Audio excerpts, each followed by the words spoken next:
Friends, నేను Bali వచ్చిన, మాల్దీవ్స్ వచ్చిన, ఇట్లుంది లైఫ్. వీడు ఫీల్ అయితే చిన్న బతుకు, నేను ఏం చేస్తున్నా ఇప్పుడు, రోజు నాది లైఫ్లో పొద్దున పోతున్నా, సాయంత్రం వస్తున్నా. మనము ఇన్స్టాగ్రామ్లో కానివ్వండి, సోషల్ మీడియాలో కానీ చూస్తున్నవి టోటల్ రియాలిటీ కాదు. ఈ లాస్ట్ 10 to 15 yearsలో పెరిగిపోతున్న యాంగ్జైటీకి that is one of the biggest reasons అని గ్లోబల్ స్టాటిస్టిక్స్ చెప్తున్నాయి.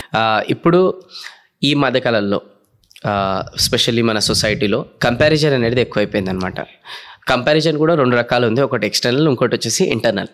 ఎక్స్టర్నల్ ఏంటంటే ఎగ్జాంపుల్, పేరెంట్స్ ఎవరైతే ఉంటారో పిల్లలని వాళ్ళని చూసి నేర్చుకో, వీళ్ళకి చూసుకో, వాళ్ళ ఎంత మార్కులు వచ్చినాయి, వీళ్ళకి ఎంత మార్కులు వచ్చినాయి, నువ్వేం చేస్తున్నావు అని చెప్పేసి అలా పిల్లలని తిట్టడం అనమాట, కంపారిజన్ చేయడం. ఇంకా కొంతమంది పేరెంట్స్ అయితే బయట వాళ్ళతో కంపారిజన్ చేయరు, అక్కని చూసి నేర్చుకో, అన్నని చూసి నేర్చుకో, తమ్ముని చూసి నేర్చుకో అని చెప్పేసి అక్కడ కూడా కంపారిజన్ చేస్తుంటారు. అండ్ ఇంకా పెద్దగా అయిన తర్వాత వాడు సొసైటీలోకి వెళ్ళిన తర్వాత బతుకుతుంటే అప్పుడు రిలేటివ్స్ ఇంకా కొంతమంది వచ్చేసి ఎవరా ఇంకా జాబ్ రాలేదా అని చెప్పేసి అట్లా కంపారిజన్ చేయడం. వాడు చూడు జాబ్ తెచ్చుకున్నాడు. ఇంకా కొంతమంది అమ్మాయిలకేమో ఇంకెప్పుడు పెళ్లి చేసుకోవాలి కదా, లేదంటే అబ్బాయికి కూడా అనొచ్చు పెళ్లి చేసుకో అని చెప్పేసి పెళ్లి రిలేటెడ్ కూడా కంపారిజన్ ఆర్ ప్రెషర్ అనేది ఉంటుంది. అంటే బయట నుంచి వేరే వాళ్ళతో పోల్చుకుంటూ మనకు అనేది కంపారిజన్ చేయడం అనేది ఎక్స్టర్నల్ అంటున్నాను నేను. ఇంటర్నల్ అంటే ఏంటంటే కొంతమంది ఇంటర్నల్గా వాళ్ళు కంపారిజన్ చేసుకుంటుంటారు వేరే వాళ్ళతోని. ఎగ్జాంపుల్, ఇన్స్టాగ్రామ్ ఇప్పుడు ఈ మధ్యకాలంలో సోషల్ మీడియా ఓపెన్ చేయగానే కొంతమంది రీల్స్ చేసి పెడుతుంటారు, వ్లాగ్స్. లైక్ ఫ్రెండ్స్, నేను బాలి వచ్చిన, మాల్దీవ్స్ వచ్చిన, చూడు ఇక్కడ పుకెట్కి వచ్చిన, ఇట్లుంది లైఫ్, ఏముంటారు ఇంకా రావాలి, ఇట్లాంటి లైఫ్ ఏం చేయాలి అనేసరికి వీడు ఫీల్ అయితే చిన్న బతుకు, నేను ఏం చేస్తున్నా ఇప్పుడు, రోజు నాది లైఫ్లో పొద్దున పోతున్నా, సాయంత్రం వస్తున్నా, ఇది కూడా ఒక లైఫేనా అని చెప్పేసి వాడిని తిట్టుకొని డీమోటివేట్ చేసుకొని ఆ రోజంతా మూడ్ ఆఫ్ అయి ఉంటాడు. లేదా అంటే అట్లాంటి రీల్స్ చూసినప్పుడల్లా మూడ్ ఆఫ్ అవుతాడు అనమాట. అంటే వాళ్ళు ఇక అనుకుంటారు, నా బతికేంది, నా లైఫ్ ఏంది, ఇదేనా ఇంకా ఇదేనా అని చెప్పేసి కంపారిజన్ చేసుకుంటారు.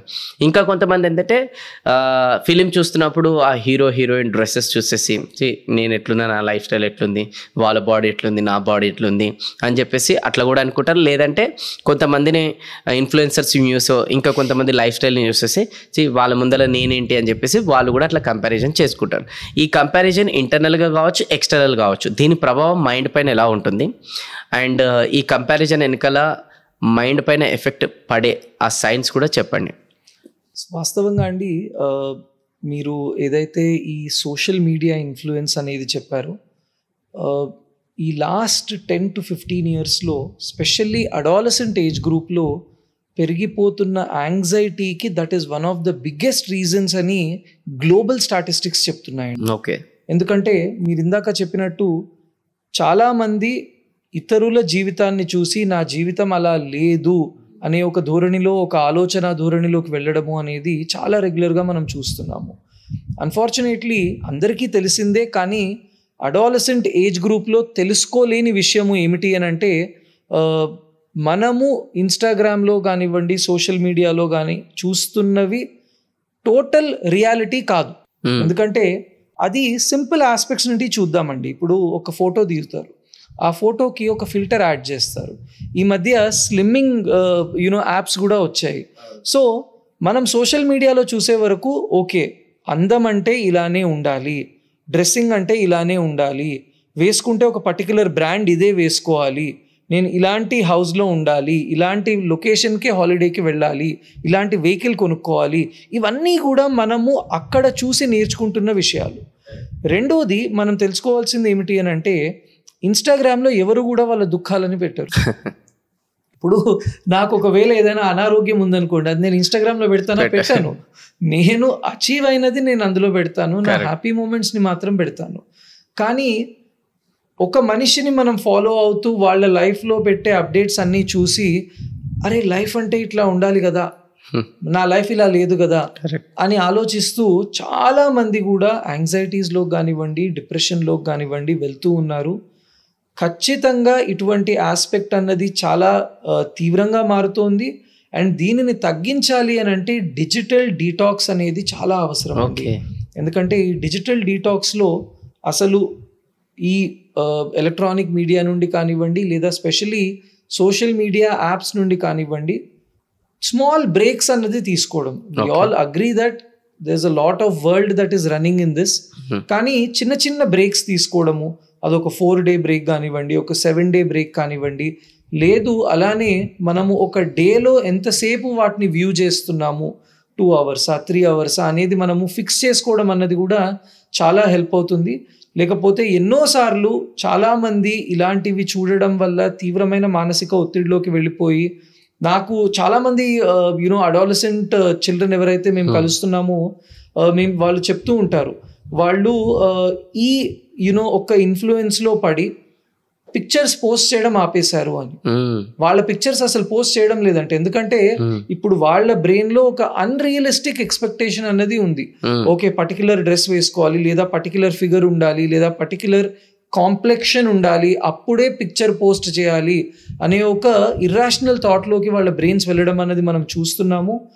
అన్డౌటెడ్లీ ఇదంతా మనం ఎంటర్టైన్మెంట్ అనుకుంటున్నప్పటికీ, అంటే నేను 4 గంటలు 5 గంటలు స్క్రోల్ చేస్తున్నాను అనుకోండి, ఎంటర్టైన్మెంటే కదా అని నేను అనుకుంటాను.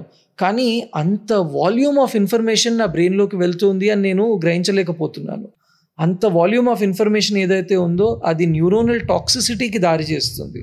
అంటే ఒక మనిషి 10 kgs వెయిట్ ఎత్తగలడు, తన మీద 15 పెడితే ఎత్తగలడు, 20 పెట్టి 30 పెట్టి 40 50 100 వరకు పెట్టే వరకు that man is going to crash.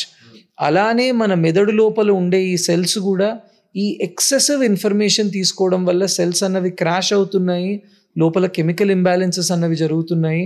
So undoubtedly ఈ రకమైన కంపారిటేటివ్ వరల్డ్లో ఏదైతే మనం ఉన్నామో దాన్ని మార్చాలి అని అనుకుంటే digital detox has to be practised అండి.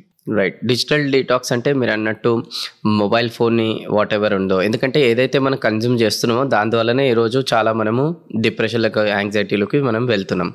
సో దానికి మీరు మొబైల్ని కొంచెం బ్రేక్స్ లాగా యూజ్ చేయండి అని చెప్పారు. అండ్ నేను నా లైఫ్లో పాటించేది కూడా చెప్తున్నాను, సో దట్ యూస్ఫుల్ అవుతుందని.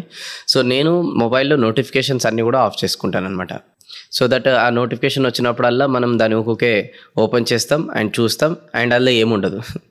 ఓకే, సో అందుకోసం ఫస్ట్ నేను మొబైల్లో నోటిఫికేషన్స్ అన్నీ ఆఫ్ చేసుకున్నాను, ఫస్ట్ థింగ్. రెండోది వచ్చేసి ఏంటంటే, మన హోమ్ స్క్రీన్ పైన ఇమీడియట్గా వాట్సాప్ని, ఫేస్బుక్ని, ఇన్స్టాగ్రామ్ని ఇట్లాంటివి మెయిన్గా ఫ్రీక్వెంట్గా యూజ్ చేసేది మనం పెట్టుకుంటాం కదా.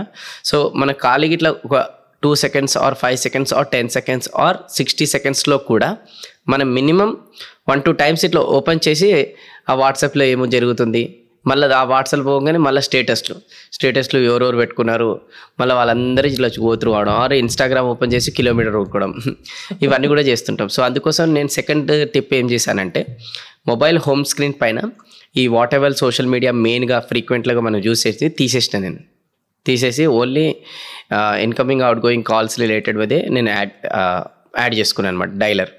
మిగతా అన్నీ కూడా సోషల్ మీడియా యాప్స్ ఏం చేసినంటే, ఫస్ట్ స్క్రీన్, సెకండ్ స్క్రీన్ పెట్టలే, లాస్ట్ స్క్రీన్లో అది కూడా ఎక్కడో కార్నర్లకి, అది కూడా ఫోల్డర్ క్రియేట్ చేసి పెట్టినా అనమాట. సో దట్ ఏమవుతుందంటే, ప్రతిసారి అంత లోపలికి వెళ్ళి ఓపెన్ చేయాలా అనే మైండ్కి ఇన్ఫర్మేషన్ తెలుసు కాబట్టి అదేం చేస్తే తర్వాత చూసుకుందాం అని చెప్తుంది అనమాట. ఇది సెకండ్ టిప్ నేను పాటించాను. ఫంటాస్టిక్ ఐడియా అండి. ఎందుకంటే మనము మీరు అన్నట్టు చాలాసార్లు ఆ 30 seconds 40 secondsని యూటిలైజ్ చేయాలని అనుకుంటాము. ఈ విధంగా మనం చేసినప్పుడు మనం దాన్ని దూరంగా పెడుతున్నాం కనుక we will save so many of these 40 seconds. Exactly. And that's a very good tip.